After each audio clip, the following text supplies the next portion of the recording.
मी मान्य सरांना विनंती करतो की यांनी सोनू उर्फ भूपती याला संविधान व श्रीफळ देऊन त्याचे आत्मसमर्पण करून घ्यावे आणि त्याला पुढील आयुष्यासाठी शुभेच्छा द्याव्यात.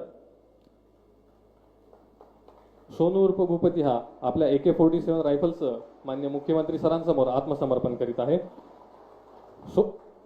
हा मागील 40 वर्षांपासून माओवादी संघटनेमध्ये कार्यरत होता. महाराष्ट्र शासनाच्या एकूण 60 लाख बक्षिसासह सर्व राज्यांमध्ये मिळून भूपती उर्फ सोनू याच्यावर एकूण 5.5 कोटी रुपयांपेक्षा अधिक बक्षीस जाहीर केले होते. आत्मसमर्पणानंतर पुनर्वसनासाठी केंद्र व राज्य शासनाकडून याला एकूण 25 लाख रुपये बक्षीस म्हणून मिळणार आहेत. तसेच दिनांक 1 जानेवारी 2025 रोजी भूपती उर्फ सोनू याची पत्नी DKZCM तारक काशीराम हिने मान्य मुख्यमंत्री तथा गृहमंत्री महाराष्ट्र राज्य श्री देवेंद्र फडणवीस सर यांच्या समोर आत्मसमर्पण केलेले होते. मान्य मुख्यमंत्री तथा गृहमंत्री महाराष्ट्र राज्य श्री देवेंद्र फडणवीस सर यांच्या प्रयत्नांमुळेच इतक्या मोठ्या प्रमाणावर मार्ग भरकटलेले माओवादी सदस्य आत्मसमर्पण करून ते लोकशाहीच्या मुख्य प्रवाहामध्ये सामील होत आहेत.